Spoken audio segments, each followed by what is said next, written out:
centre. So you can either blow it all on this first room, or you can be economical and go, let's restrict it as, you know, let's get maximum bang for our buck, so we've got more money to then spend on the next sections. But they didn't want to tie themselves down to a specific amount for this specific project. They wanted to give you the flexibility to be able to kind of have room to move forward for the future. Now it's over to you. Junk in your garage, other resources that you're prepared to put. I think trash pallets is an amazing resource for us. The which? Trash pallets.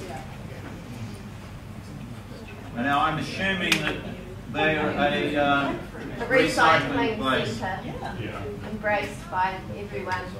Yeah. Look, there are a gazillion examples on the internet now of what you can do with wood, pallets and all sorts of stuff.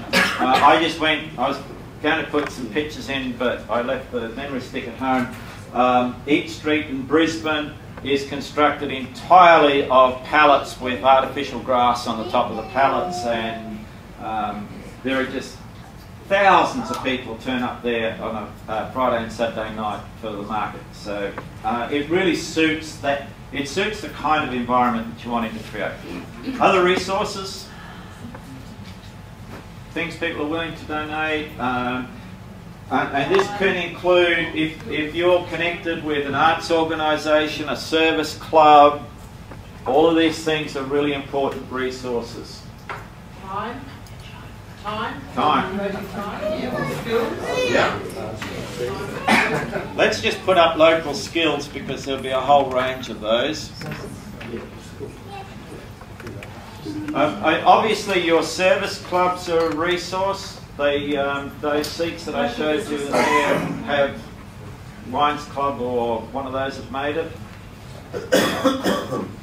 Local businesses, you know, wood from Bunnings or things like that. Right, Someone from here has to that's right. Yeah, you have to go and approach them and ask them for donations. In Taihira, a lot of the businesses simply make materials available at cost. You don't necessarily have to get a donation, but it certainly keeps the costs down. And Local schools. And what was the other one, sorry?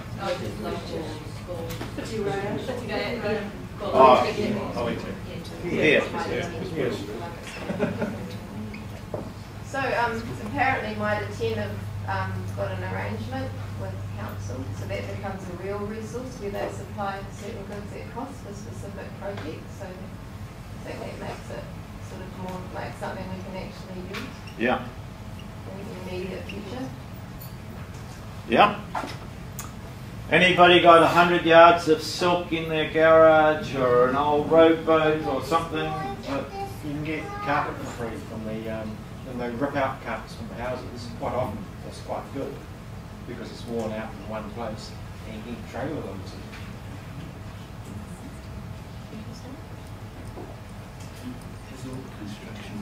We have more of those tables and chairs that were in the picture. You have more? Yes. Right. Who's waiting? Chamber of Commerce. Oh, fantastic.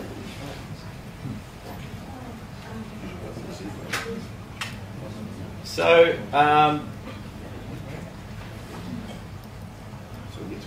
can we put the Chamber of Commerce down as a resource? Absolutely. Without question. I mean, you've got an office, I'm assuming, and infrastructure there. I mean, that's of huge value. Yeah. As part of the Saturday market resources, we've also got 8 gazebos,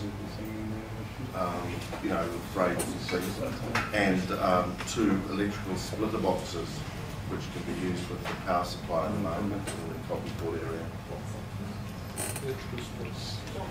There's also a mobile stage available from Truckahara Arena, large wooden stage. Yeah, one in our room.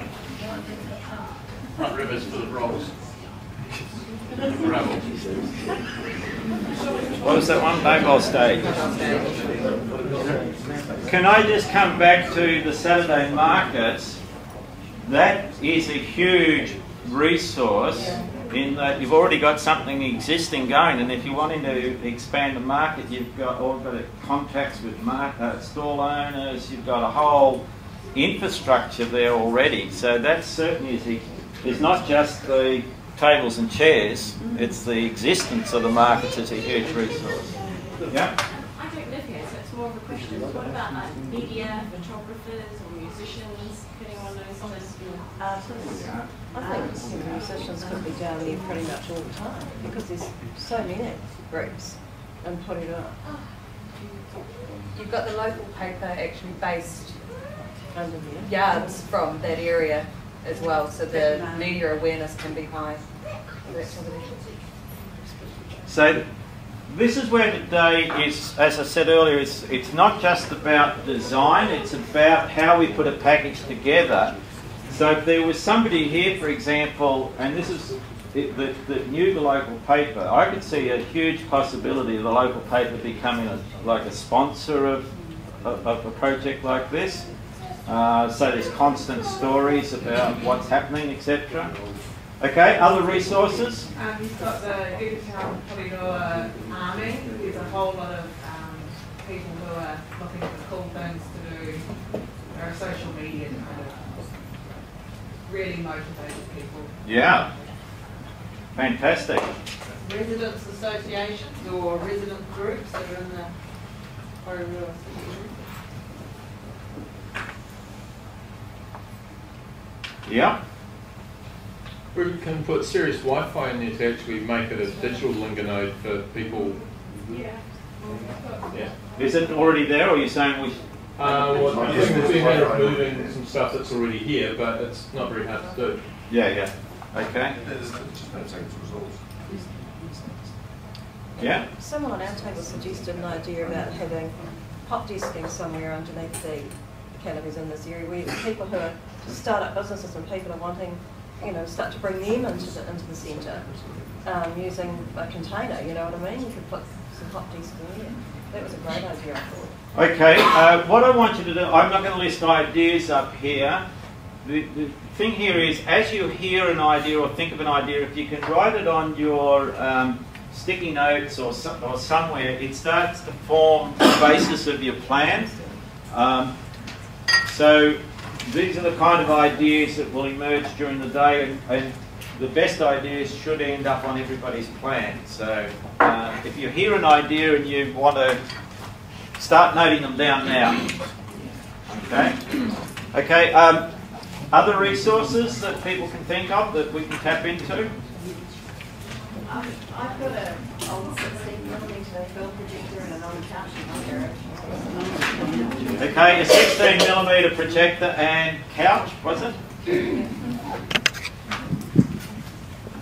Sorry guys, I put his puppets over here. Is this recorded?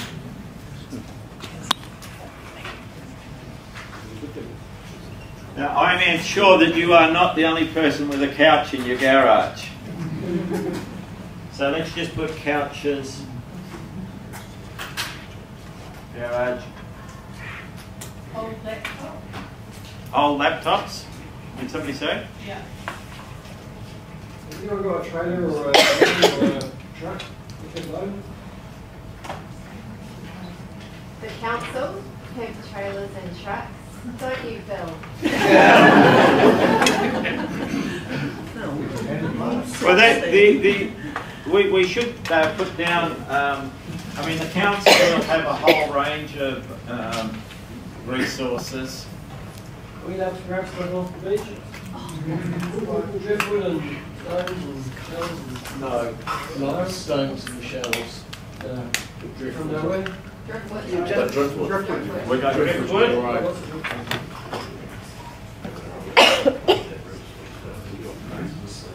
Something I can contribute, probably a lot of the people in the room as well, contacts.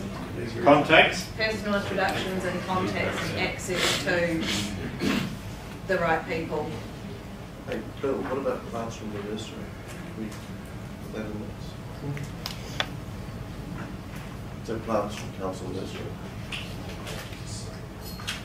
The other one, which is some of the older residents here will remember, it is the old stage which came out of the under canopies. Could be a source of timber. There used to be a stage there. When did it get moved out here?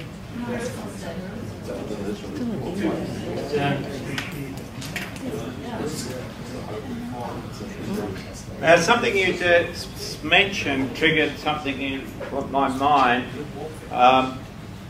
That is the retired people. I'm assuming there's some retired people around here. And it ties in with this people walking past. There's a notion I didn't introduce you to when we were talking about linger nodes. Remember we said the longer people stay, the more value they add to the public space? Now, if you can, here's just an idea, that if you can actually put specific seating for elderly people to sit on that is actually their seat, may have their name on it or whatever, and you ask them to be what we call the anchoring presence. Remember we said you don't go to a coffee shop that's empty, you go to the coffee shop with somebody in it? So and I first learned about this looking at a woman in a coffee shop, and she was reading a book, and the coffee shop just kept topping her cup up with coffee. Now, from an economist's point of view, she's sending that coffee shop broke. She's occupying a seat, drinking all of their free coffee, and then I thought, she's this coffee shop's most valuable asset. She is the anchoring presence. She makes sure the coffee shop's never empty. And so just having some elderly people who are willing to sit out and play chess or talk or share their stories or whatever become the anchoring presence of the space and give them a role, you know, give them a special hat or whatever. So they are a huge potential asset for bringing this space to life. Now, I think we've probably got enough. This is a pretty good resource bank. Yeah, have you mentioned the council? Have you mentioned this place here? We did. We've got here. Here. Easier to spell. It was easier to spell. I couldn't spell it, so we'll go right here. Can I just add one more group of people that I think are really important is parents and preschoolers. Yep. They've got time during the day, they're always looking for things to do. And if there's a space down here for kids to play, parents and kids walking around. Okay, now this raises a really interesting point. Remember we said we need to attract the people who are missing. And so I think one of the focuses, and this could be a key question for you to ask, is who is missing from this space, like the retired people, for example. What would we need to do to get those people back? So instead of being design focused, be placemaking focused, which is what do I need to put in this space to get that group of people back and using the space? What would encourage them to do it? And that's where your suggestions of what you then put in the space will come from. Rather than just as a designer, I think this would be a great idea. In fact, why don't we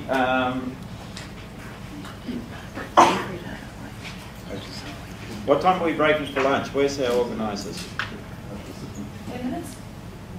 12:30? Okay, so let's spend the next 10 minutes before lunch with your group discussing, let's just focus on this, who is missing from the canopies and what could we do to encourage those people back, and make a list of those. Away you go. All right, the list.